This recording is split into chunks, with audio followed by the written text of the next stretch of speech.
আর শাবান মাসের মধ্য রজনী লাইলাতুন নিসফ মিন শাবান, সেটি হাদিসের আলোকে মর্যাদাপূর্ণ রাত হিসেবে সাব্যস্ত হয়। সেই হিসাবে আল্লাহ তাআলার কাছে মাগফিরাত চাওয়া, আল্লাহ তাআলার ক্ষমা লাভের চেষ্টা করা, সেটা মৌলিকভাবে অবশ্যই প্রশংসনীয় হতে পারে। কিন্তু এই রাতকে ঘিরে আমাদের সমাজে বহু কাজ হয় যেগুলো কোরআনের সাথে কোনো সম্পর্ক নেই, এবং এটাকে ভাগ্য নির্ধারণের রজনী হিসাবে আমরা যারা মনে করি সেটাও সঠিক ধারণা নয়। তো শাবান মাসে বেশি বেশি নফল রোজা রাখা উচিত, বিশেষ করে শুরুর দিকে, মাঝের দিকে। তবে শেষের দিকে রোজা রাখা অনুচিত এবং নিরুৎসাহিত করা হয়েছে বিভিন্ন বর্ণনা, বিভিন্ন হাদিসে। কসমের কাফারা হিসেবে যদি 7-8 বছরের শিশুকে খাবার খাওয়াই, তাহলে কি তা যথেষ্ট হবে? উত্তর হলো যে সাধারণত প্রাপ্তবয়স্ক বা প্রাপ্তবয়স্কের কাছাকাছি বয়সের মানুষকে কাফারা স্বরূপ যে খাদ্য দানের নির্দেশনাকরণে রয়েছে সেটি আদায় করতে হবে এই সমস্ত মানুষকে খাওয়ানোর মাধ্যমে। 7-8 বছরের শিশু প্রাপ্তবয়স্ক কিংবা প্রাপ্তবয়স্কের কাছাকাছি নয়, তারপরও সে যদি প্রাপ্তবয়স্ক মানুষের সমপরিমাণ খাবারের মালিক হয়, বা তাকে যদি এটা মালিক বানায় দেওয়া হয়, আপনি যদি অ্যাজ এ কাফারা তাকে দিয়ে দেন এটা, তাহলে আদায় হয়ে যাবে, এতে কোনো সন্দেহ নেই। আর বসিয়ে খাওয়ালে সে তাকে খাওয়ালে আদায় হবে না, অনেক একদল আলেমদের মতো, আরেকদল আলেমদের মতো হবে। তো নিরাপদ হলো আপনার এক্ষেত্রে প্রাপ্তবয়স্কের কাছাকাছি মানুষকে খাওয়ানো। বিশুদ্ধ মত হলো বা ফতোয়া যেটার উপরে, সেটা হলো যে 7-8 বছরের শিশুকে পেট পুরে যদি খাওয়ানো হয় তাহলেও আদায় হয়ে যাবে।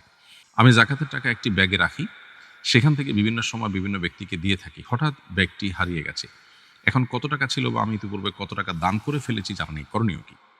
যাকাতের টাকা যে ব্যাগে আপনি রেখেছেন বা যে বাক্সে রেখেছেন সেখান থেকে কিছু কিছু করে দিয়েছেন, এবং হারিয়ে যাওয়ার আগ পর্যন্ত কত টাকা দিয়ে শেষ করেছেন আপনি জানতেন না, এই যদি হয় অবস্থা, তাহলে সেক্ষেত্রে আপনাকে অনুমান করে বের করতে হবে যে কত টাকা ইতিমধ্যে আপনি জাকাতের টাকা দিয়ে শেষ করেছেন। তাহলে আপনার সম্পদের সেই পরিমাণ জাকাত আদায় হয়ে গেছে।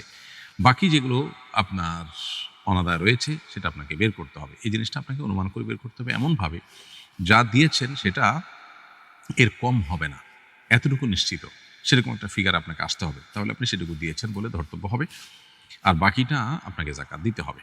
এর কারণে আপনি অবশ্য গুনাহগার হবেন না, যেহেতু এটা আপনার ইচ্ছাকৃত হয়নি, ইচ্ছার বাইরে হয়েছে, কিন্তু আপনার ফিগারটা আনুমানিকভাবে আপনাকে বের করতেই হবে। আমি নিয়মিত কোরআন তেলাওয়াত করি, অভ্যস্ততার ফলে পিরিয়ড চলাকালীন সময়ও মাঝে মধ্যে কোরআন তেলাওয়াত করে ফেলি, এ থেকে আমার গুনাহ হবে? যদি আপনার ইচ্ছার বাইরে মুখ দিয়ে কোরআন তেলাওয়াত চলে আসে নিজের অজান্তে, তাহলে সেক্ষেত্রে গুনাহ হবে না। কারণ মানুষ ইচ্ছার বাহিরে বা মানুষ ভুলে কোনো কিছু করে ফেললে তার জন্য আল্লাহ তাআলার কাছে দায় থাকে না। এটা ইনশাআল্লাহ আল্লাহর কাছ থেকে আপনি ক্ষমা পাবেন এটার ফলে। যার কারণে আপনি ইচ্ছাকৃত জন্য তেলাওয়াত না হয় সেটি লক্ষ্য করা দরকার, কারণ মাসিক অবস্থায় কোরআন তেলাওয়াত করা যাবে না। এটাই হলো জমহুর বা সংখ্যাগরিষ্ঠ আলেমদের মত, বিশুদ্ধতর মত। যদিও ইবনে তাইমিয়া রাহিমাহুল্লাহ সহ বর্তমান আরব উলামাদের অনেকে, বিশেষ করে সৌদি আরব আলেমদের অনেকে মাসিক অবস্থায় কোরআন তেলাওয়াতকে অনুমোদন করেন। সংখ্যাগরিষ্ঠ আলেমরা অবশ্য এর খেলাফ বা ভিন্ন মত পোষণ করেন। রোজা রাখলে গর্ভের সন্তানের সমস্যা হবে, কি করব? রোজা রাখলে গর্ভস্থ সন্তানের সমস্যা হবে এটি যদি আপনি নিশ্চিত হন, তাহলে সেক্ষেত্রে রোজা না রাখার সুযোগ আপনার আছে। পরবর্তীতে রোজাগুলো যখন সুস্থ হবেন, গর্ভ খালাস হবে, তারপর সুস্থ হওয়ার পর আপনি রোজাগুলো রেখে দিতে হবে। তবে গর্ভস্থ সন্তানের সমস্যা হবে এই জিনিসটা আপনাকে আগে নিশ্চিত করতে হবে। কিভাবে আপনি নিশ্চিত হলেন যে গর্ভস্থ সন্তানের সমস্যা হবে রোজা রাখতে গেলে?